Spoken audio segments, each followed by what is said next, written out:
y aquellos que están conectándose por primera vez, bienvenido.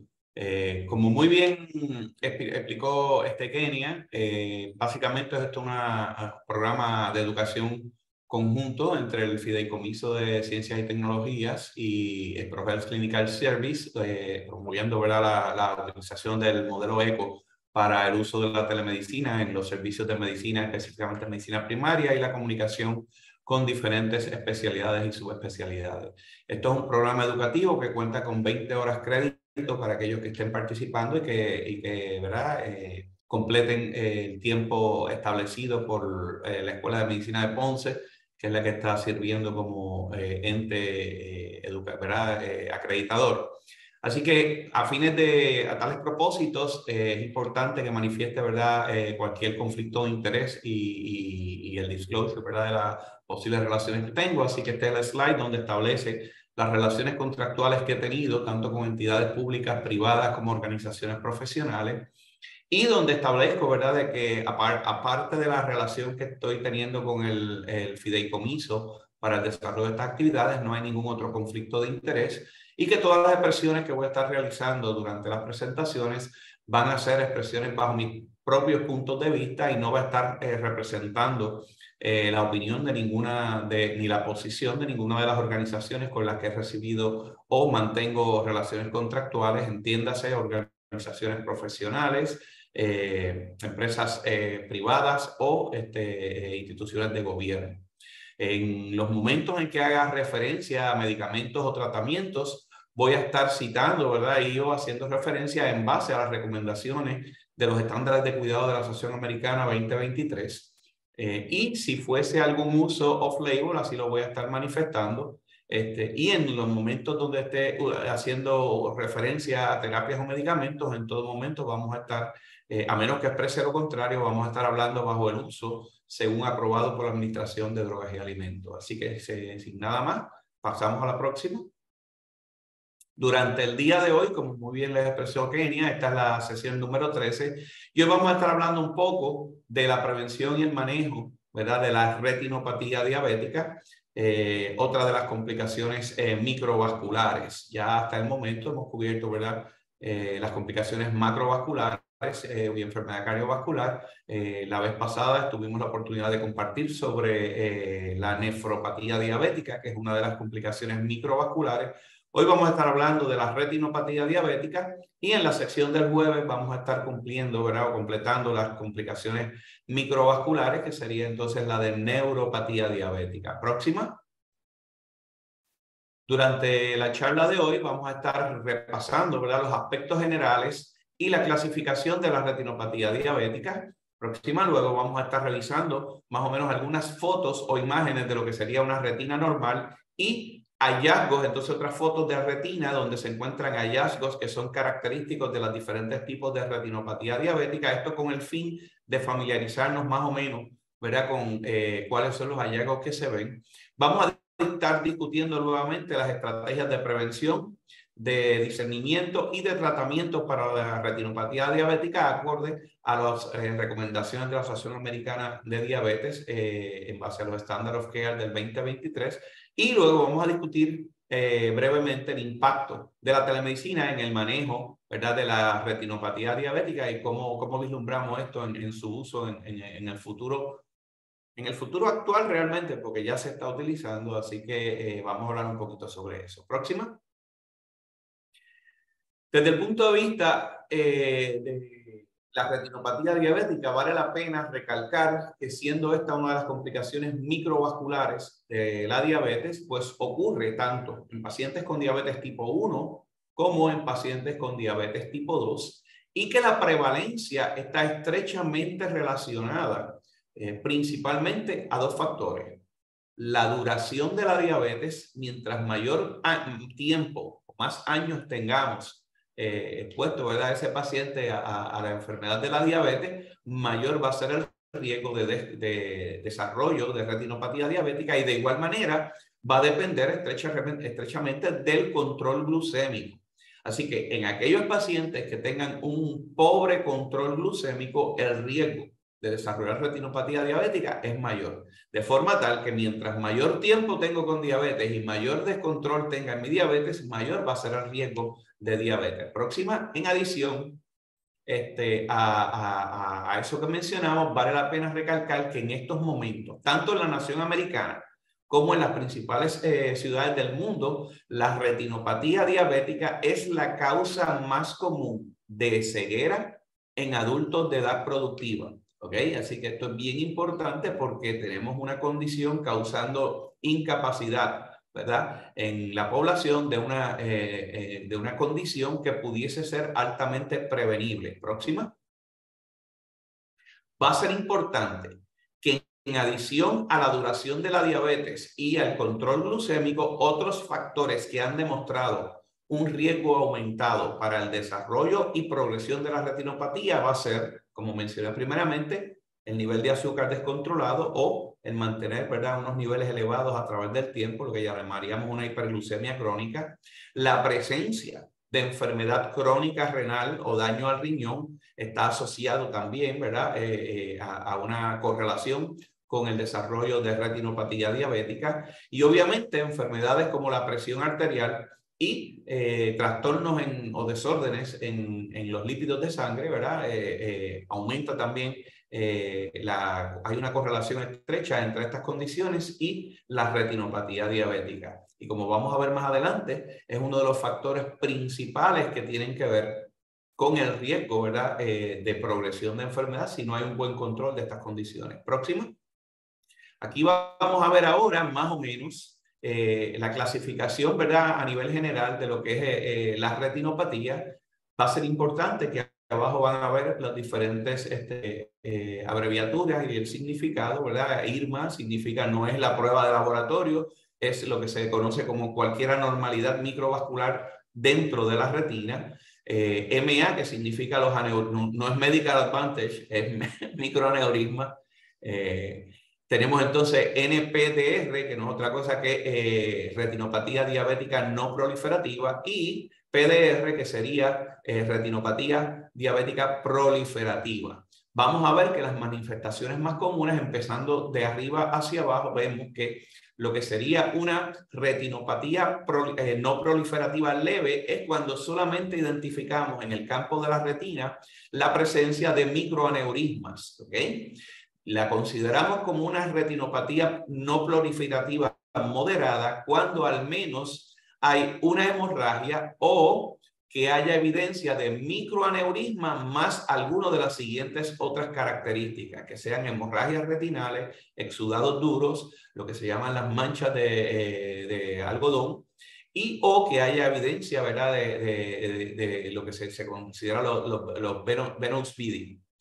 La retinopatía no proliferativa severa es cuando se presenta, ¿verdad?, cualquiera de las siguientes manifestaciones que no incluya evidencia, ¿verdad?, de neovascularización o hemorragia del vitrio, que ya categorizaría a ese paciente como retinopatía proliferativa. Que tengamos evidencia de más de 20 áreas, ¿verdad?, de hemorragia intrarretinal en cada uno de los 4 cuadrantes de la foto, ¿verdad?, de la retina, que tengamos, como dije, en 2 o más cuadrantes evidencia de las alteraciones venosas y que haya en más de un cuadrante marcados hallazgos relacionados a las anormalidades microvasculares intrarretinales.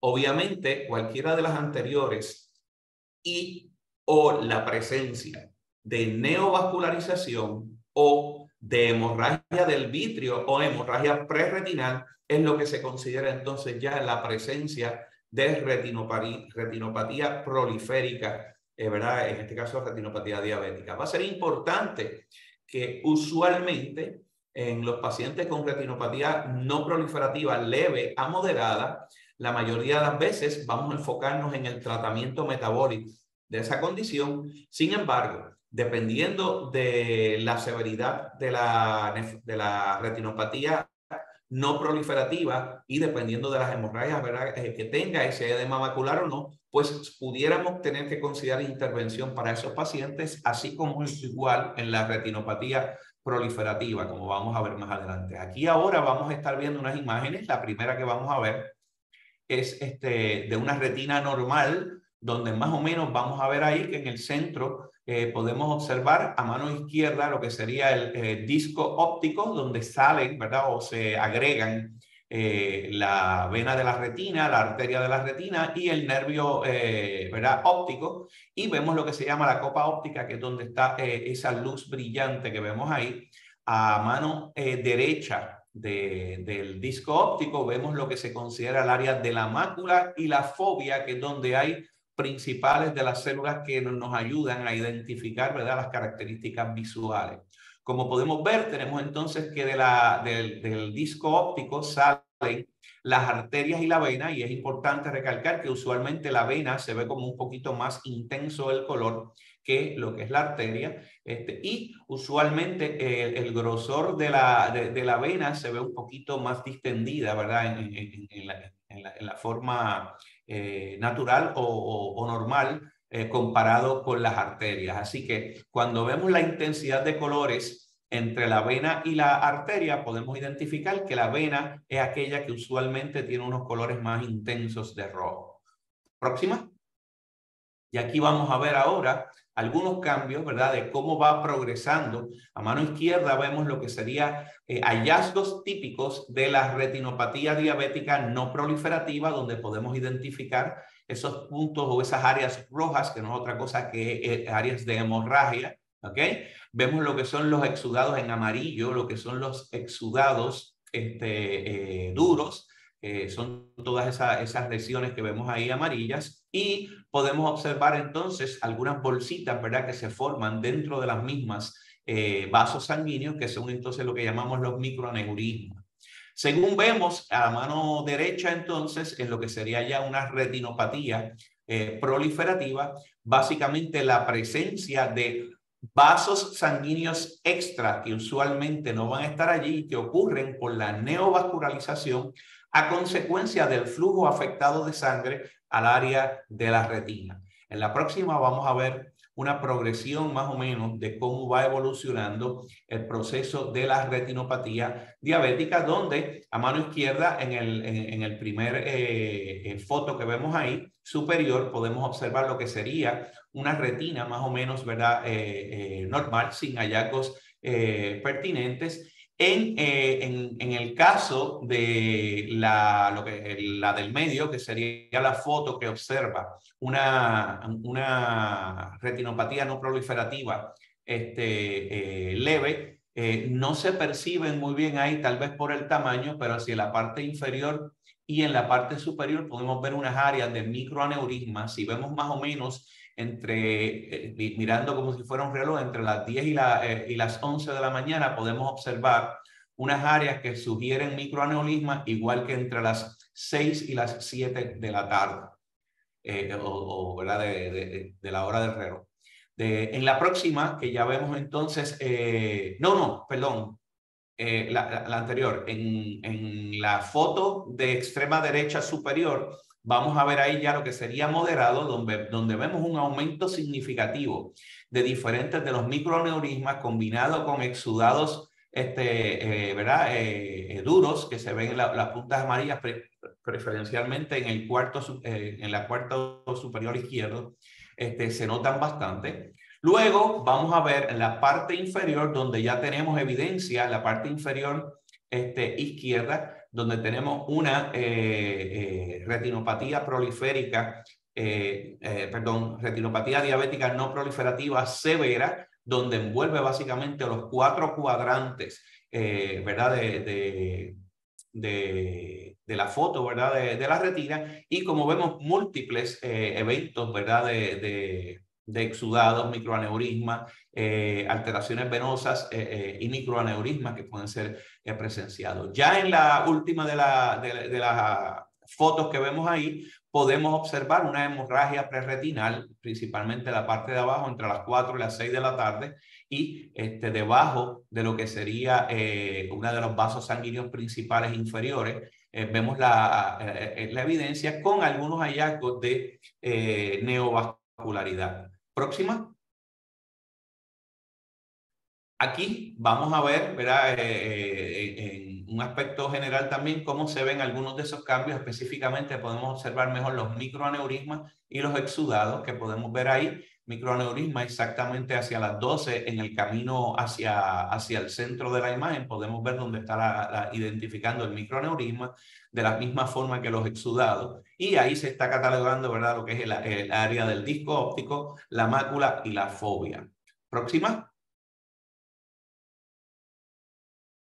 Aquí vemos algunos de los hallazgos específicos, donde vemos aquí cómo se ve una sobreimposición, ¿verdad? Lo que llamamos el A-vinictin, que es donde esas arterias y venas se comen, o sea, se básicamente interrelacionan unas con ellas por los cambios de la misma retinopatía. Vemos lo que sería el famoso copper wiring, que se ve en los vasos sanguíneos como un endurecimiento básicamente de las paredes de esos vasos sanguíneos, y lo podemos ver ahí. Vemos en la parte inferior también de la figura A, otra vez manifestaciones de el arteriovenous sneaking, ¿verdad? Como se ve.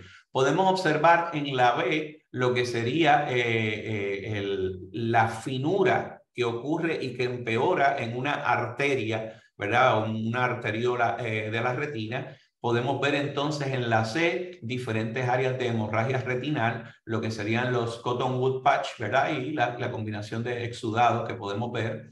En la D también podemos ver en la parte inferior hacia las 7 de la noche lo que serían los cottonwood patch, y hacia las 3 de la tarde, pero en el área central vemos un poquito de una hemorragia retinal. Ya en la parte inferior, la E y la F, podemos observar cambios un poquito más severos, principalmente de hemorragias más grandes, y en la gráfica de la derecha podemos observar la neovascularización que ocurre cuando ya hay daños significativos a la retina, como se pueden asociar tanto en la foto marcada como la A o la B, en esos pacientes con lo que contaría de una retinopatía diabética proliferativa. Próxima. Va a ser importante entonces que cuando hablamos de la prevención para el desarrollo de la retinopatía diabética o para disminuir la progresión, los factores más importantes para evitar el desarrollo o la progresión van a ser 3. Número 1, mejorar el control glucémico. Como mencioné, van a ser puramente factores metabólicos. Número 2, lograr un control adecuado de la presión arterial y de los niveles de lípidos en sangre. Así que va a ser extremadamente importante que cuando hablamos, y como vamos a hablar la semana que viene, cuando hablemos de los múltiples factores de riesgo para las diferentes complicaciones, vean la importancia de que cuando nos enfocamos solamente, y a veces es interesante, nos enfocamos solamente en un factor de riesgo, y es interesante como en ocasiones los mismos oftalmólogos envían al paciente para mejorar el control glucémico y no se enfocan en recomendar el control adecuado de la presión arterial y de los lípidos. Si controlamos uno, pero no controlamos los otros 2 factores de riesgo, continúa habiendo un riesgo mayor de progresión de la retinopatía diabética o de desarrollo que si controlamos los 3 factores. Así que va a ser importante un buen control glucémico, un buen control de la presión arterial, así como de los trastornos de lípidos en esos pacientes con diabetes. Próxima. Va a ser importante que desde el punto de vista de las pruebas de discernimiento para retinopatía en personas con diabetes, en aquellos adultos con diabetes tipo 1, se debe iniciar la evaluación del fondo de ojo con pupila dilatada y una evaluación comprensiva del examen, preferiblemente por un oftalmólogo o un optómetra dentro de los primeros 5 años, usualmente lo más cerca de los 5 años del comienzo de la diabetes. Recuérdense que como hablamos en principio, en aquellos pacientes con diabetes tipo 1, previo a la época o al momento del diagnóstico, usualmente ese paciente no va a estar expuesto a niveles prolongados de elevación de azúcar hasta que se comienza con el diagnóstico de diabetes. Esa es la razón por la que se da esa ventana de 5 años. Próxima. Sin embargo, en todas personas con diabetes tipo 2, donde sabemos que el riesgo de hiperglucemia puede estar ocurriendo desde 5, 6, 7 o hasta 10 años antes, la evaluación inicial se debe ocurrir en el momento del diagnóstico, ¿ok? Y luego anualmente. Va a ser importante que esa evaluación en el paciente con diabetes tipo 2 de evaluación inicial de pupila, de examen con fondo de ojo de pupila dilatada y evaluación comprensiva se haga en el momento del diagnóstico y luego anualmente. Próximo. Va a ser importante que una vez evidenciado que ese paciente no tiene retinopatía diabética, ¿ok? Y que se ha hecho la prueba de fondo de ojo con pupila dilatada al menos en 2 años consecutivos, si el paciente está manteniendo un control metabólico adecuado, ¿ok? Específicamente hablando del control del azúcar, ¿ok? Si tuviese presión arterial y tuviese dislipidemia, pues debería también asegurarnos de que esté controlado. Pero desde el punto de vista de la diabetes, pues el control glucémico, se podría cambiar las evaluaciones entre 1 a cada 2 años. Próximo.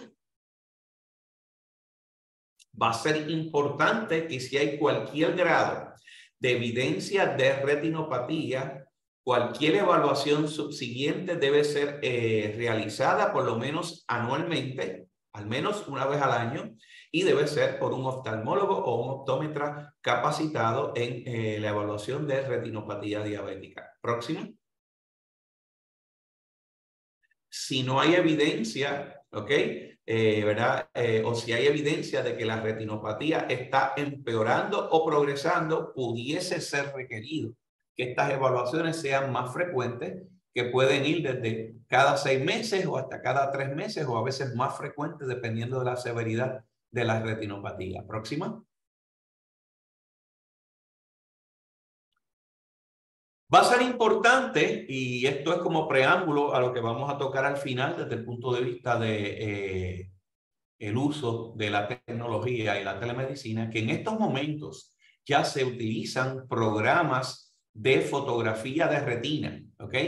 Que hacen ¿verdad? Con sistemas de validación e inclusive actualmente ya hay programas de inteligencia artificial, los cuales facilitan la interpretación de esa fotografía digital, ¿verdad? De la retina. Y esto nos ha ayudado a poder proveer herramientas de discernimiento o, como decimos en buen castellano, screening para poblaciones que de otra forma no tienen los accesos a llegar a evaluaciones por oftalmólogos o optómetras. Y esto es importante porque esto es una de las tendencias y como vamos a ver al final, en el caso de la telemedicina, es una de las aplicaciones más frecuentemente utilizadas en la tecnología para garantizar acceso a las poblaciones de pacientes, ¿verdad? Teniendo en consideración que en el caso de Puerto Rico y en muchas áreas de los Estados Unidos hay una alta prevalencia de diabetes y no hay acceso en muchas ocasiones a subespecialistas, oftalmólogos, optómetras para poder realizar estas pruebas. Estos programas de fotografía de retina con validación, con herramientas de validación o el uso de inteligencia artificial, pues nos proveen lo que sería la herramienta inicial de discernimiento. Cualquier evidencia de anormalidades en esa evaluación inicial debe ser referido a un especialista, ¿verdad? Del ojo, sea un optómetra con entrenamiento, ¿verdad? Formal o un oftalmólogo o retinólogo para evaluación subsiguiente y recomendaciones de tratamiento. Próxima.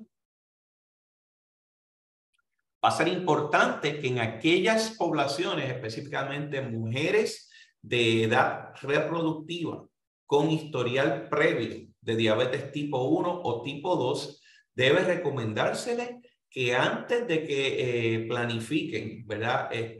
Un embarazo, deben alertarse sobre la probabilidad del desarrollo o progresión de retinopatía diabética como consecuencia de un embarazo. Así que esto es bien importante que en esas mujeres de edad reproductiva o mujeres, ¿verdad?, embarazadas con historial previo de diabetes.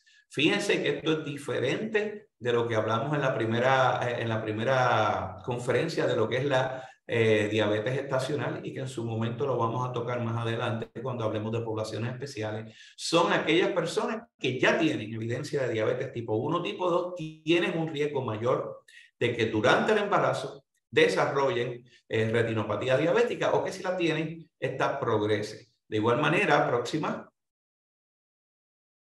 Si tenemos una persona, ¿verdad?, que tiene diabetes tipo 1 o tipo 2, idealmente, antes de quedar embarazada, durante el primer trimestre, en cada trimestre debe ser evaluada para examen de la retina, ¿ok? Y hasta ese seguimiento debe completarse 1 año después del parto, según el grado de retinopatía que aparezca. Así que esto es bien importante porque, como dije, puede haber una progresión de la retinopatía diabética si ya está manifestada, o si no, pues un riesgo aumentado de desarrollo durante el transcurso de ese embarazo. Así queremos monitorear esa retina para estar seguros de qué cambios son los que ocurren y si son consecuencias del embarazo o consecuencias de el descontrol, ¿verdad?, que pueda tener ese paciente con un historial previo de diabetes tipo 1 o tipo 2. Próximo.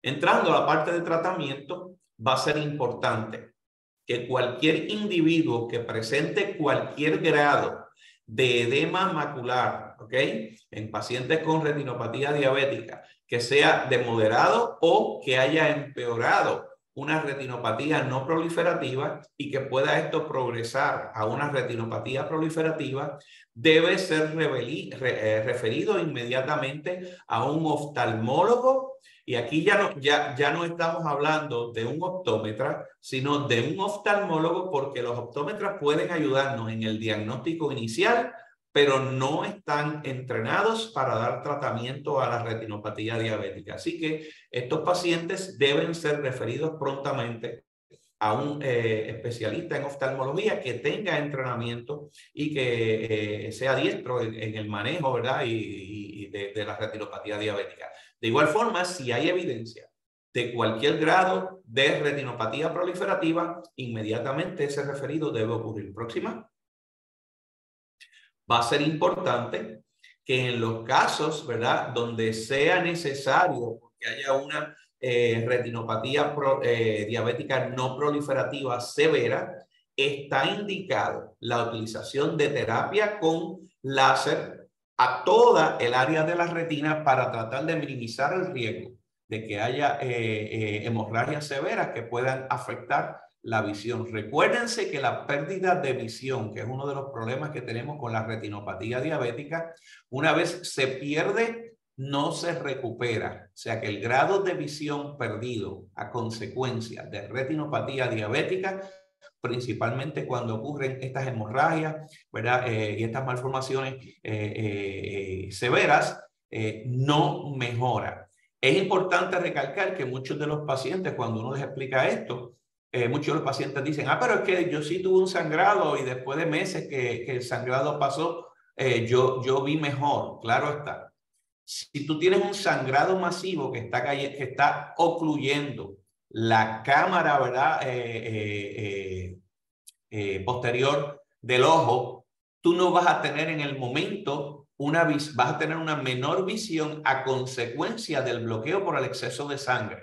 Así que una vez toda esa sangre se reabsorbe y se elimina, tú vas a tener la falsa idea de que recuperaste, pero la realidad es que el tejido de la retina que se perdió a consecuencia de ese sangrado, esa visión no se recupera. Por eso es que es importante que en estos casos específicos, ese seguimiento, dependiendo de la severidad, pudiese ser tan frecuente como mensual, cada 3 meses, cada 6 meses, dependiendo de la severidad de la retinopatía. Próxima. Va a ser importante que de igual manera en pacientes con retinopatía diabética proliferativa, para tratar de reducir el riesgo de pérdida de visión o de progresión, se ha utilizado y está indicado la utilización de inyecciones intravítreas, ¿ok?, de factores de crecimiento antivascular endotelial, así como también la utilización del láser, la fotocoagulación con láser, como mencioné anteriormente. Próxima. Tenemos también la evidencia de que en casos, ¿verdad?, donde haya edema macular, ¿verdad?, va a ser importante que estas inyecciones están indicadas para bajar ese edema y de esa manera tratar de preservar, ¿verdad?, la mayoría de las células, ¿verdad?, en el área de la fobia, y de esa manera tratar de mantener la agudeza visual con el mínimo daño posible. Así que, como podemos ver, dentro del tratamiento específico para pacientes ya con retinopatía diabética proliferativa o no proliferativa severa, donde hay evidencia de hemorragias, ¿verdad?, el uso de láser es una de las primeras elecciones, y el uso de estas inyecciones intravítreas, donde a veces se pueden combinar inclusive también con esteroides para bajar la inflamación, principalmente cuando hay edema macular. Próxima. Va a ser importante que si hubiese evidencia, ¿verdad?, de cambios, ¿verdad?, por la fotocoagulación y las inyecciones de vitrio, que como dije, que se pueden utilizar en combinación con esteroides, pudiesen ser opciones razonables si persiste el edema macular, ¿verdad?, luego de varias inyecciones previas que se hayan utilizado. Así que en estos casos es que se utiliza la combinación de la inyección con los corticosteroides, ¿verdad?, cuando hay fallo previo a las inyecciones intravítreas con los agentes endoteliales antivasculares. Próxima. La presencia, y esto es bien importante, a veces hay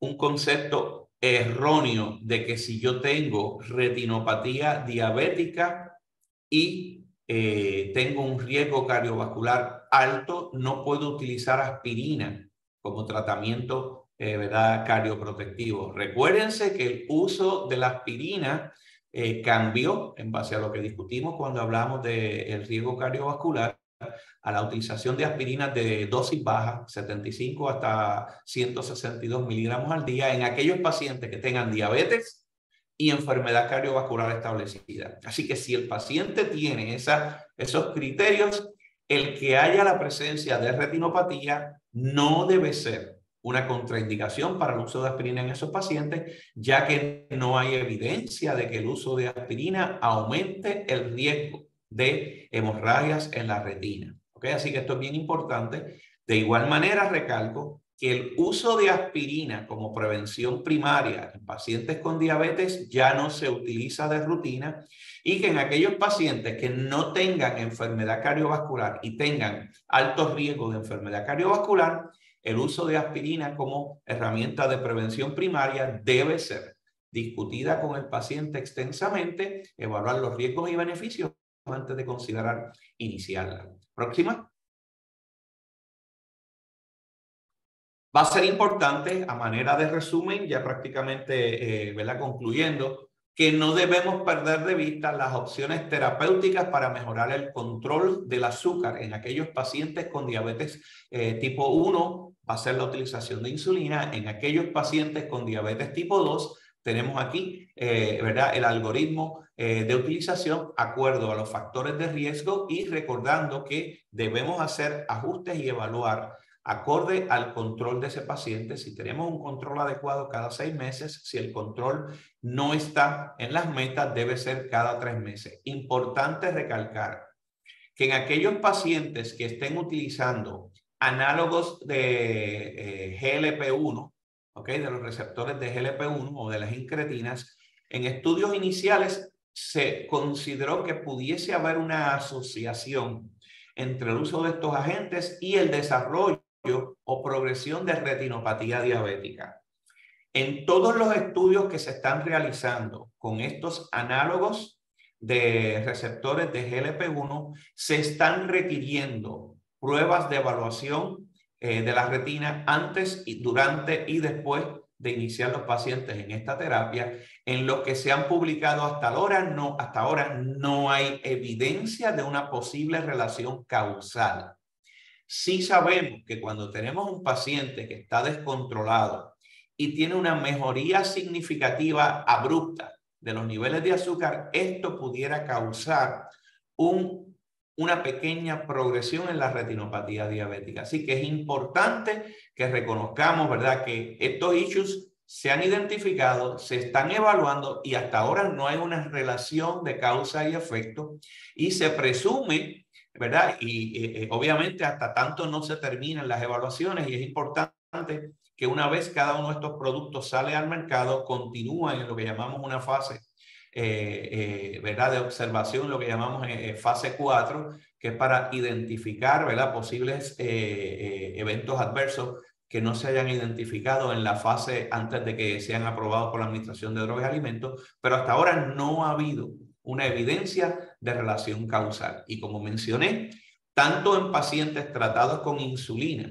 como con estos agentes, cuando hay una mejoría abrupta y significativa, cuando digo abrupta es que es rápida, tengo una disminución significativa de la glicosilada de más de un 2% en cuestión de unos 3 meses, pues eso quiere decir que hubo un cambio bien significativo en ese control glucémico durante ese periodo de 1 a 3 meses, pues se ha asociado con un poco de aumento en el progreso de esa retinopatía, que luego de mantener ese control adecuado se mantiene adecuado. Próxima vemos el algoritmo utilizado para la hipertensión arterial, que como mencioné, de igual manera debemos tratar de mantener una presión arterial de menos de 130/80 en todo paciente con diabetes para obtener los beneficios tanto desde el punto de vista cardiovascular como desde el punto de vista del riñón, y en este caso pues también de la retina. Y para finalizar aquí, desde el punto de vista de tratamiento, recordar que en todo paciente, próxima diapositiva, todo paciente con diagnóstico de diabetes que tenga entre 40 a 75 años debe estar utilizando dosis moderadas de estatina, como vemos ahí. A mano derecha vemos las estatinas que cumplen con lo que se considera dosis de intensidad moderada, ¿verdad?, de estatina, y en aquellos pacientes que tengan evidencia de diabetes más enfermedad cardiovascular establecida o que tengan un alto riesgo de eventos cardiovasculares en los próximos 10 años, definido como más de un 20%, esos pacientes deberían estar utilizando estatinas de intensidad alta, y solamente hay 2 estatinas que cumplen ese criterio, que son atorvastatina o Lipitor en las dosis de 40 a 80 miligramos y la rosuvastatina o el Crestor en las dosis de 20 a 40 miligramos.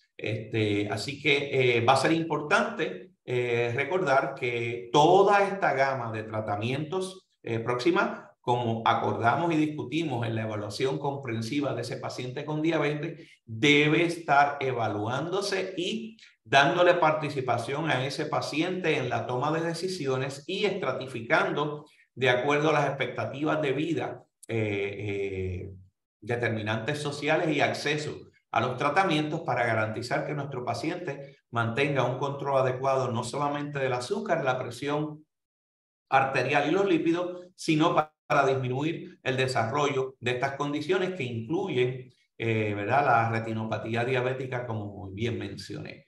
Va a ser importante que, entrando entonces al área del uso de la telemedicina, aquí tenemos la referencia de una publicación, ¿verdad?, que se hizo tomando diferentes estudios.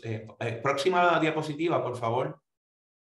Diferentes estudios, ¿verdad? Esto fue publicado por el Journal de Teoría de Oftalmología en el año 2021, y fue una revisión de la literatura de múltiples estudios utilizando, ¿verdad?, diferentes estrategias de tecnología para fotos de la retina, y de esa manera evaluar ¿verdad?, la respuesta tanto de la población como el diagnóstico y la satisfacción tanto de los pacientes como de los proveedores. Diferentes tipos de modelos de adquisición de imágenes de retina han sido utilizados, como vemos ahí. Tenemos ahí lo que serían las cámaras de fondo estables, cámaras móviles, vehículos o cámaras que se pueden ¿verdad? Ajustar o adaptar a unidades móviles de tecnología de telemedicina, con cambios, ¿verdad? En diferentes tipos de filtros, la utilización para evaluar también métodos de identificación temprana de edema macular, cámaras portables y algunas que pueden ser adaptadas a celulares, ¿verdad? Inteligentes para servir entonces como fuente para tomar la foto. En la próxima vamos a ver las problemas más comunes, ¿verdad? Que pueden ocurrir, o las limitaciones del uso de estas tecnologías, y cuáles son pues, las soluciones que recomiendan en los diferentes estudios. Y obviamente, uno de los problemas principales cuando tomamos imágenes que no son en la oficina del médico es principalmente que si la pupila está pequeña, pues no tenemos o la capacidad de la foto va a ser limitada. En estos casos, pues la recomendación es utilizar gotas para dilatar la pupila. Obviamente, eso tiene que ser en situaciones donde haya un médico disponible para poder realizar el procedimiento y manejar cualquier complicación. De igual manera, vemos también la utilización de programas de discernimiento, ¿verdad? Organizacionales, y aquí el problema con esto es que muchas veces necesitamos un equipo, ¿verdad? De técnicos que hayan tenido un entrenamiento formal para poder entonces garantizar de que esas fotos y evaluaciones son adecuadas y de que pueden acceder a las casas, ¿verdad? De esos participantes o a los hogares de cuidado para realizar estos procedimientos. Otro issue, pues definitivamente, que hay con el uso, ¿verdad? Del screening de retinopatía es el costo alto y a veces la limitación de profesionales, lo cual crea también un aumento en demanda sin recursos suficientes, lo cual aumenta los costos de estos servicios, y obviamente la utilización de esta tecnología móvil a través de cámaras, adaptadas a celulares, discernimiento por telemedicina y o programas asistidos con inteligencia artificial, esperamos que nos ayuden a resolver estos issues. Y cada uno de las situaciones que vemos ahí, pues básicamente resaltan la importancia, número uno, de educar tanto a los técnicos como a los que van a hacer la interpretación de estas imágenes, y obviamente, ¿verdad? Cómo esto en el futuro va a convertirse en probablemente una herramienta que va a ser más accesible a la población general, el uso de las pruebas de discernimiento para retinopatía diabética. Próxima. Vamos a ver que desde el punto de vista de los aspectos positivos de todas estas evaluaciones es que en estas evaluaciones, aún utilizando los diferentes programas de telemedicina, hay una alta certeza diagnóstica en la retinopatía diabética, así que probablemente vamos a poder estar identificando aquellas poblaciones que necesiten referido temprano y reduciendo el referido a oftalmólogos, ¿verdad? Que sabemos que es limitada la disponibilidad de personas que realmente pues tienen evidencia de una retina normal o un riesgo bajo, ¿verdad? De retinopatía diabética. De esta forma también podemos mejorar el acceso, como mencioné, a pacientes, ¿verdad? Que están en áreas remotas y que pues no tienen servicios adecuados, ¿verdad? De estos profesionales de la salud.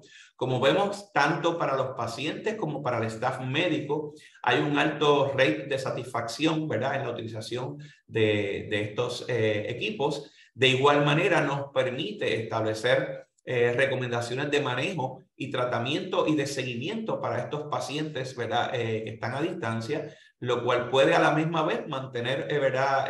Una reducción en los costos en la utilización de estas terapias para estos pacientes, y garantizar que solamente aquellos que necesiten tratamiento o intervención por un especialista entrenado, ¿verdad?, en oftalmología y al cuidado de retinopatía diabética, pues sean aquellos pacientes que lleguen hasta esa población.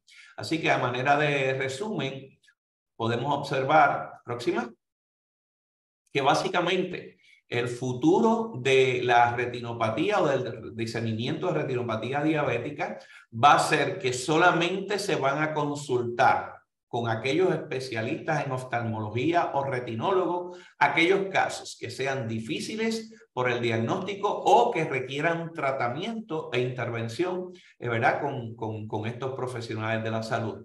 El uso de estas estrategias de telemedicina y principalmente con aplicaciones de inteligencia artificial van a estar favorecidos, ¿verdad?, para utilizarse como métodos de discernimiento en población con diabetes, y que a la larga se espera que esto va a ser más costo efectivo y que podamos proveer un mayor cuidado, ¿verdad?, y acceso a la población con diabetes. Así que básicamente la mayoría de las pruebas de discernimiento para retinopatía diabética van a estar haciéndose por técnicos de oftalmología, proveedores de práctica primaria y los mismos pacientes, ¿verdad?, en aquellas poblaciones donde se puede utilizar la tecnología digital apoyada por programas de inteligencia artificial. Próxima.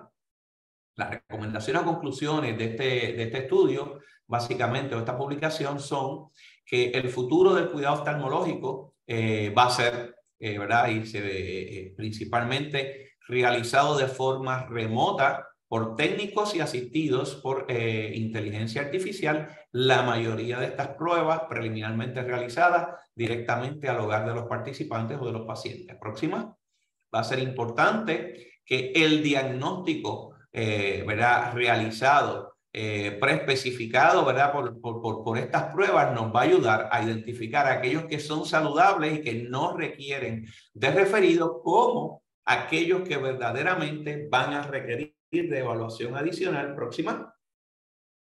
Y que esto va a ser mucho más efectivo llegando a la población, y va a ser menos dependiente de utilizar recursos humanos con entrenamiento especializado, ¿verdad? Y de alguna forma u otra esperamos que también nos ayude a disminuir los costos. Así que a manera de resumen, desde el punto de vista de la prevención y manejo de la retinopatía en pacientes con diabetes, próxima. Como dije al principio, es una complicación microvascular de la diabetes que es altamente prevalente en pacientes con diabetes tipo 1 y tipo 2, principalmente asociado a la duración y al pobre control del azúcar. De igual forma, la diabetes es la principal causa de ceguera en adultos de edad productiva, tanto en los Estados Unidos como en las naciones, ¿verdad?, desarrolladas. Próxima.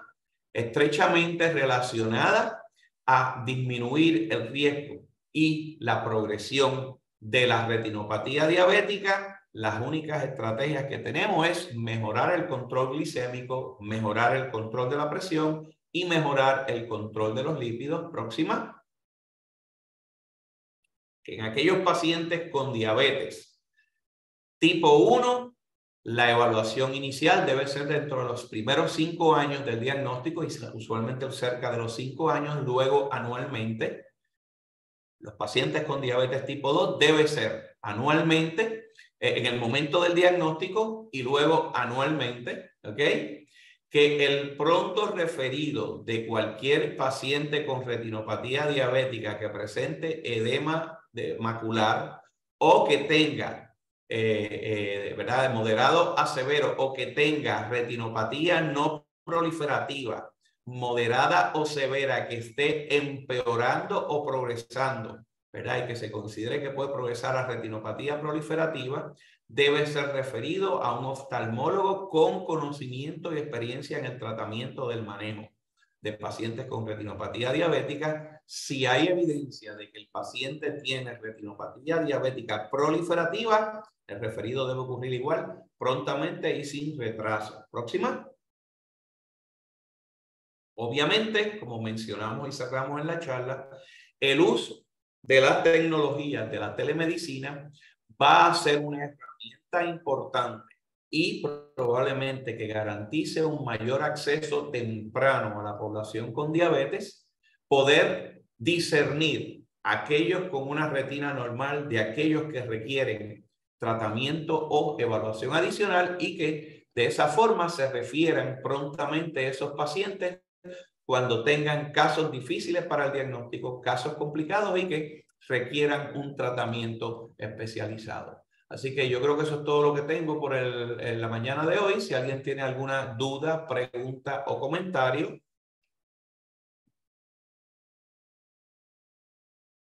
Muchas gracias, doctor Cumulada, por la didáctica. Voy a abrir ahora un espacio de unos 5 minutos, más o menos, para preguntas antes de pasar a la presentación y discusión del caso clínico. ¿Algún comentario, alguna duda? Veo que Kimberly comentó excelente. Gracias, Kimberly. ¿Alguna otra pregunta o comentario?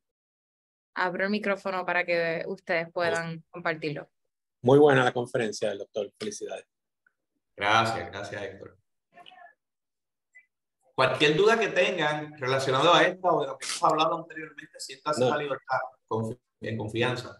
Lo que me extrañó fuera lo último que usted dijo del futuro de la evaluación del paciente oftálmico con el técnico en el hogar. Tan raro que eso se veía venir y ya eso está por ahí. Sí, yo entiendo. Inclusive, a mí me parece que ya aquí en Puerto Rico hay diferentes ¿verdad? Grupos y obviamente que utilizan. Es interesante, en los Estados Unidos hay ya sistemas, como muy bien dije, donde tú puedes contratar unos servicios, te envían a tu centro o a tu clínica el equipo, ¿verdad? Para tomar estas fotos digitales. Y obviamente llega a un contrato que va directamente a un oftalmólogo o retinólogo de los Estados Unidos y él hace la interpretación desde allá, o sea, por vía remoto. Ya esos programas yo entiendo que van a coger un auge a través, ¿verdad?, del desarrollo de todo lo que está pasando en Puerto Rico y la telemedicina y de los programas de monitoreo remoto para pacientes que se están tratando de desarrollar precisamente para facilitar el acceso de estas pruebas a poblaciones que de otra forma pues tienen limitados ya sea los recursos, ¿verdad?, por los diferentes determinantes sociales de ese paciente o por la escasez de los profesionales de la salud, ¿verdad?, que no hay.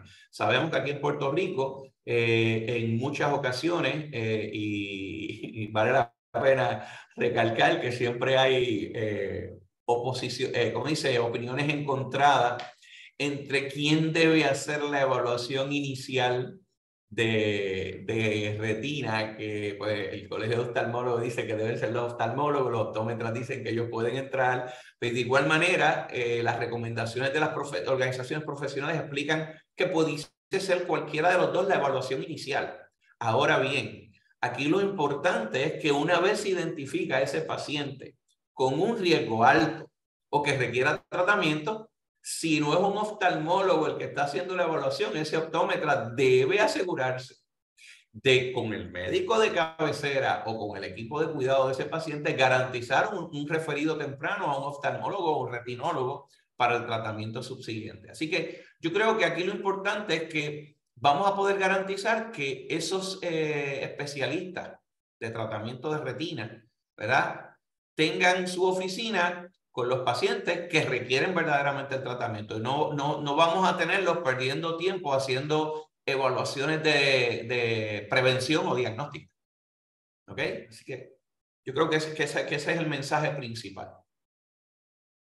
Sí, ya ahora mismo los Advantage, ¿verdad? Yo soy director médico de un grupo Advantage grande, de Integrity Medical Group y de Triple S, y ellos pues aceptan que los optómetras hagan el fondo de ojo y se acepta, claro, para cierre de brecha y mandan, claro, mandan la guaguita y ahí se cubren 40, 50 pacientes a la vez en las diferentes regiones de Puerto Rico. Claro, y volvemos, esto va a seguir evolucionando y cada vez va a ser más accesible a la población, ¿verdad?, que así lo requiera, y de esa manera pues garantizamos que la mayoría de la población pues se pueda realizar estas pruebas, ya que muchas veces Y esto es una de las brechas que muchas veces no se cierra desde el punto de vista de, ¿verdad? De control de nuestros pacientes, y es así reportado por la Asociación Americana de Diabetes y el Colegio Americano de Endocrinología. O sea, hay una deficiencia significativa de pacientes que no tienen su evaluación anual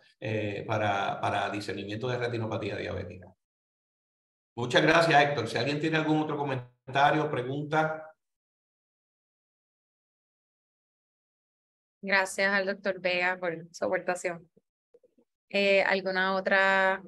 ¿Algún otro comentario, pregunta, antes de pasar a leer y discutir el caso clínico?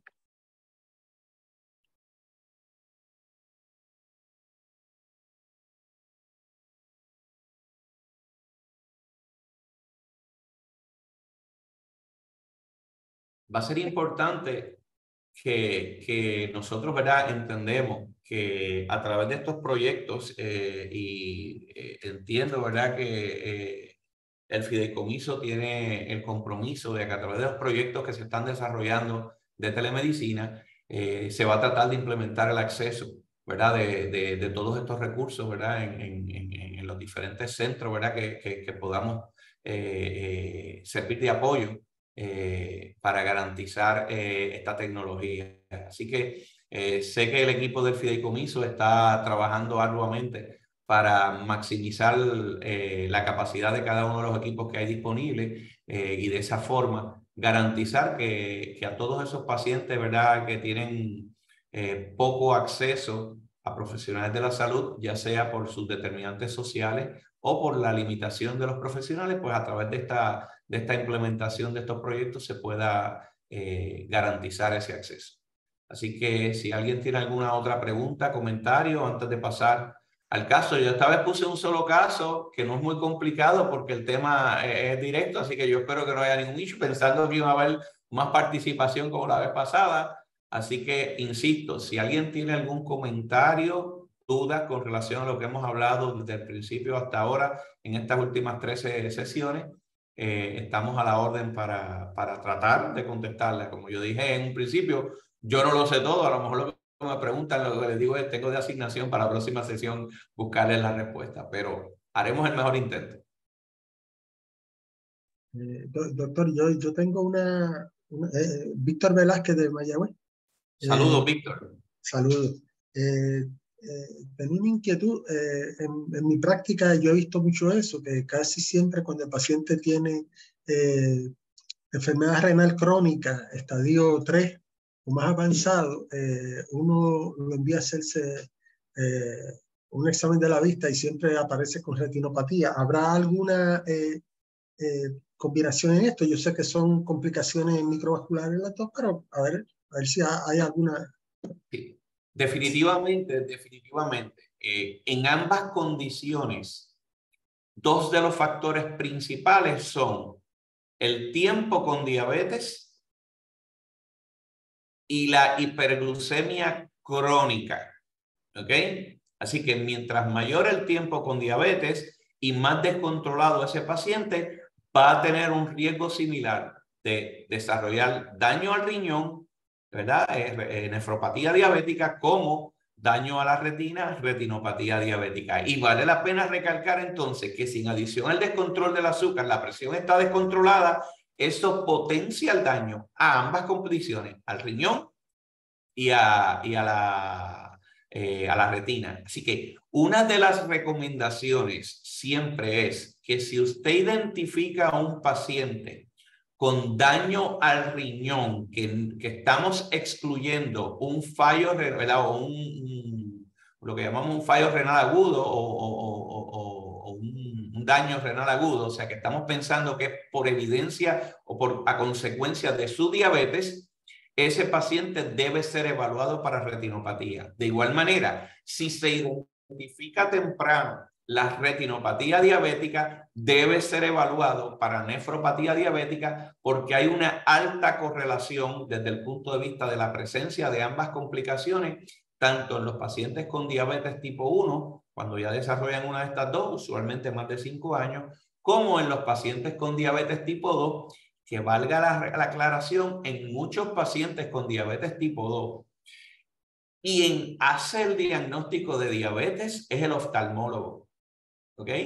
El oftalmólogo ve cambios en un paciente, va a hacerse un examen de la vista o problemas con la vista, y el oftalmólogo identifica cambios que son consistentes con retinopatía diabética. Cuando se evalúa el paciente, sí tiene evidencia de diabetes que no había sido diagnosticada, y en muchos casos ese paciente ya pudiese tener también evidencia de albuminuria moderada, ¿verdad? O disminución en la filtración glomerular, y por eso es importante que si sospechamos o identificamos una de estas complicaciones, busquemos para la otra. ¿Ok? Así que muchas gracias por su comentario hoy. Doctora Ramos, ¿podríamos determinar alguna diferencia significativa en retinopatía diabética entre diabetes tipo 1 y diabetes tipo 2? Saludos, Kimberly. Si entiendo bien la pregunta, si hay alguna diferencia en el tipo o grado de retinopatía es la pregunta, o cuál es la diferencia principal en la ocurrencia. En términos de retinopatía diabética, ¿hay algún tipo de diferencia entre que esta retinopatía diabética pertenece a tipo 1, diabetes tipo 1, o esta a diabetes tipo 2? Perfecto. No hay ninguna diferencia. Los hallazgos que mencioné de retinopatía diabética no proliferativa y los criterios que van de leve a severo son igual para tipo 1 que para tipo 2, así como los criterios para retinopatía proliferativa, que es básicamente la hemorragia ¿verdad? Del vitrio y o la neovascularización. Para la retinopatía proliferativa es la misma en personas con diabetes tipo 1 y en personas con diabetes tipo 2. La única diferencia que ocurre es el comienzo, que usualmente en el paciente con diabetes tipo 1, los primeros 5 años después del diagnóstico, ese paciente no ha tenido una exposición crónica a hiperglucemia, por lo tanto, el riesgo de desarrollo de esta complicación debe ser menor durante los primeros 5 años. En el caso del paciente con diabetes tipo 2, como mencioné, muchos pacientes llevan con el azúcar alta más de 5 años y no lo sabían. Así que esa es la diferencia, que usualmente en el paciente con diabetes tipo 2 se puede identificar desde el momento del diagnóstico, no así en los pacientes con diabetes tipo 1. ¿Ok? Gracias. Cómo no, gracias a ti por participar, Kimberly.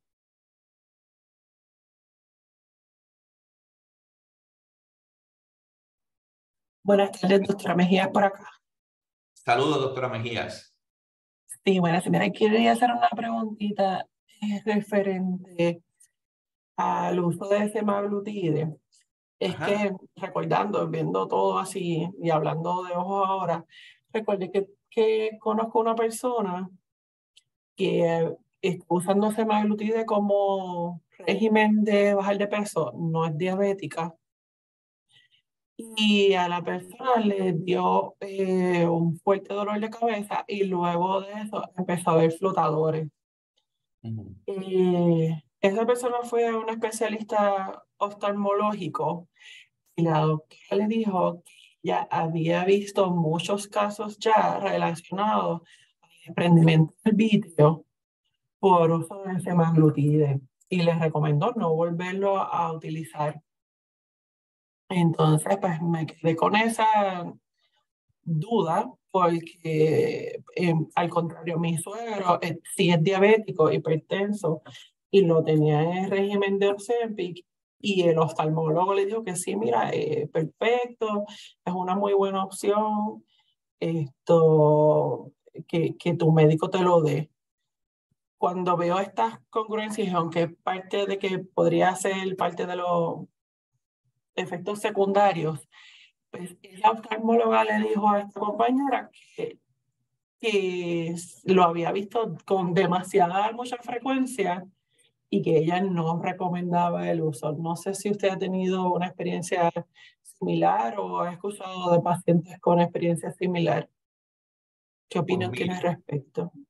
Pues mira, como expliqué cuando hablé del uso de estos medicamentos, en este momento todos los, cuando se hacen los estudios de investigación, y esto cambió desde el 2002, 2004 para acá, desde que empezaron los issues cardiovasculares con Avandia, la Administración de Drogas y Alimentos le exige a toda compañía farmacéutica que si hay un issue o sospecha de un posible evento adverso que se esté considerando que es consistentemente relacionado al uso del medicamento, tiene que incluirse dentro de los estudios subsiguientes y en este caso las clases terapéuticas. Así que todos los pacientes, todos los medicamentos que van a ser evaluados para aprobación por la Administración de Drogas y Alimentos en la categoría de incretinas van a tener varias, lo que llamamos eventos adversos de interés que vamos a estar evaluando. Unos son la incidencia o prevalencia de pancreatitis, porque en un momento dado se asumió que podía haber un aumento en la frecuencia o en una relación causal por estos medicamentos con el desarrollo de pancreatitis. Todos los estudios todavía se continúa usando. Estos medicamentos tienen una precaución de que en aquellos pacientes que han tenido historial de pancreatitis no se deben utilizar.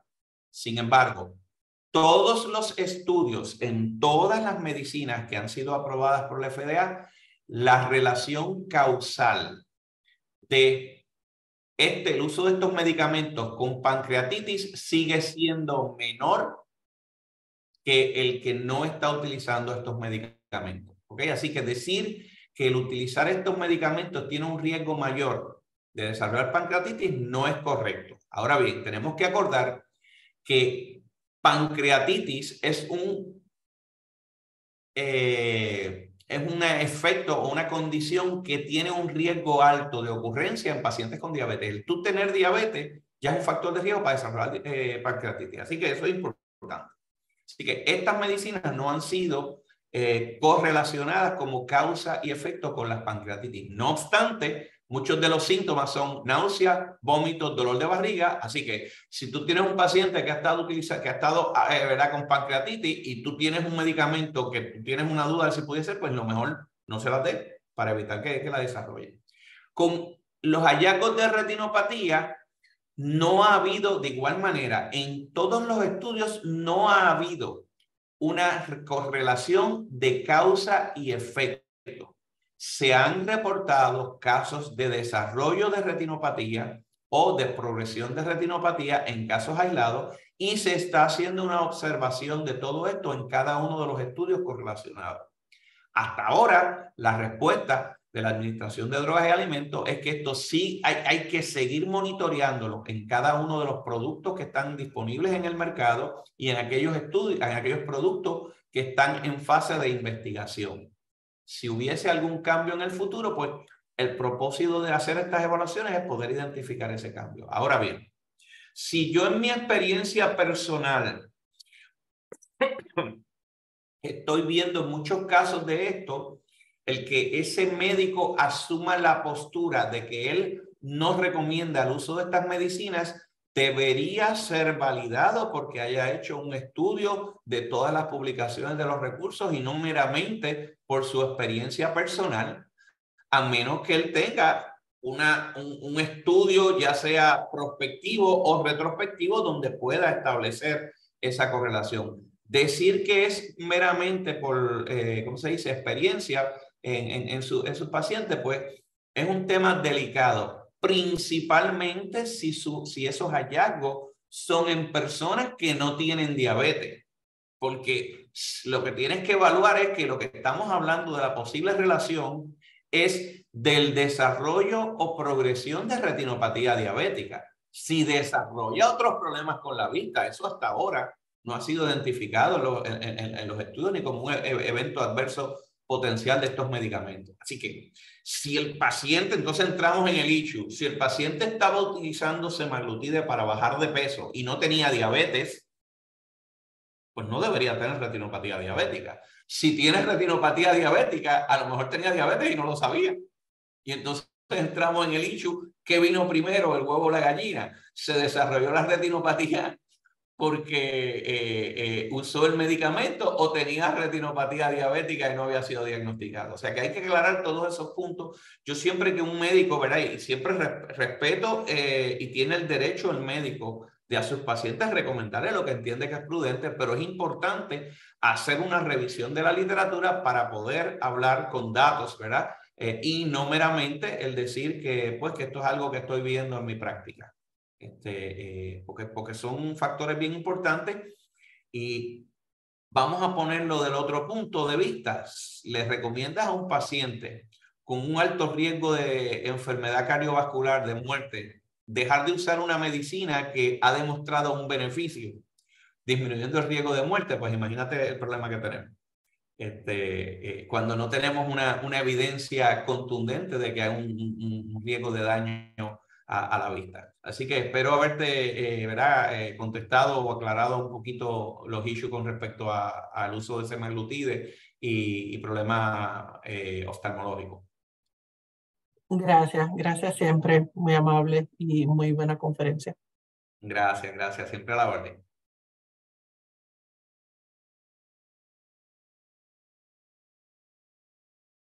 Gracias a todos los que participaron. ¿Alguien más que quiera hacer alguna pregunta de este o de temas anteriores, ¿verdad? Como hicieron los compañeros? Si no, pues le pido a Melanie que proyecte entonces el caso. Ninguno. La sesión se va a quedar abierta unos minutos para los cuestionarios los polls que van a ser puestos aquí por Zoom, y en pantalla van a ver el QR code para que puedan compartir un caso clínico. Igualmente deben estar recibiendo la petición por correo electrónico. Gracias al doctor Cumulada nuevamente por su didáctica. Muchas gracias a todos y nos vemos, si Dios lo permite, el próximo jueves. Gracias, doctor. Así que sin más, pues van a estar abiertos, creo que ambos polls. Recuerden que es bien importante que completen ambos, y que el que van a recibir por email, que creo que también se va a proyectar en pantalla ya mismo, especialmente para los médicos, es el que es de Ponce. Es crucial que lo llenen, ya que es un requisito para que puedan obtener los créditos de educación continua. Así que es bien importante que los completen ambos. Nidiana les estará haciendo llegar ese correo electrónico desde su correo, así que si ven el nombre de Nidiana, es importante que completen eso, ya que es requerido para, pues como les dije, que al final puedan obtener los créditos de educación continua, y ellos son bastante rigurosos con que si no se completaron las evaluaciones, pues van a haber entonces issues con la otorgación de esos créditos. Así que se van a quedar ahí un rato en pantalla. Les agradecemos como siempre que los completen. Gracias por su tiempo y nos vemos el jueves. Van a estar ambos proyectados en Zoom para los que tengan unos minutitos adicionales para completarlo. Buen provecho a todos los que no han almorzado. Gracias. Mira, si pueden verificar para la didáctica de la vez anterior, llegó todo, pero no llegó la presentación. Por lo menos a mí no me llegó la presentación. Sí, pueden verificar y reenviar la pasada cuando envíen esta también. Gracias. Claro, gracias. Gracias y buenas tardes. Gracias. Buenas tardes, Héctor. Bye bye.